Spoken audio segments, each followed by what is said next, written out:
আমি নবাবগঞ্জের সকল প্রশাসনকে জবাবদিহিতার আওতায় নিয়ে আসবো, যার ভিতরে সুনির্দিষ্ট কোনো মামলা নাই। এর বাইরে কোনো লোককে যেন হয়রানি করা না হয়। যদি হয়রানি করা হয়, আমি জনসাধারণকে নিয়ে কিন্তু আমি থানা ঘেরাও করবো, একদম পরিষ্কার বলেছি। আমি এই 5ই আগস্টের পরে বাংলাদেশের মধ্যে আমি বলবো চাঁপাইনবাবগঞ্জে অপ্রীতিকর ঘটনা আমি ঘটতে দিইনি।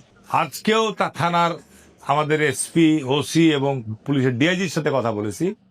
এখন আওয়ামী লীগের যে লোক, আওয়ামী লীগ এখন ভোট করছে না, আওয়ামী লীগের প্রতীক নাই আগামী নির্বাচনে। এখন তারা কাকে ভোট দিবে সেটা তাদের পছন্দের ব্যাপার। জামাতে ইসলামকে দিবে না বিএনপিকে দিবে, কি ঠিক না ঠিক বলছি? কিন্তু এখন যদি হারুন এমপিকে ভোট দিতে চাই আর জামাতের যে বলবে যে দেখেন এটা আওয়ামী লীগ করে, ধরেন এরকম দু একটা ঘটনা ঘটেছে। আমি খুব তীব্রভাবে বলেছি যে কোনো, যার ভিতরে সুনির্দিষ্ট কোনো মামলা নাই, এর বাইরে কোনো লোককে যেন হয়রানি করা না হয়। যদি হয়রানি করা হয়, আমি জনসাধারণকে নিয়ে কিন্তু আমি থানা ঘেরাও করবো, একদম পরিষ্কার বলেছি। তার কারণ এই শহরে তো, এই দেশে তো আওয়ামী লীগের লোক বাস করছে না, সবাইকে অপরাধ করেছে। যে কারণে যদি সুনির্দিষ্ট মামলা থাকে, তাহলে আওয়ামী লীগের সময় আমাদের নামে মামলা হয়েছে, আমরা বাড়িতে বসছি, আমাদের নামে নাশকতার মামলা হয়েছে।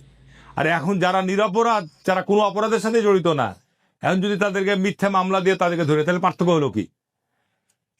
তারপর আবার টাকার লেনদেনও হবে।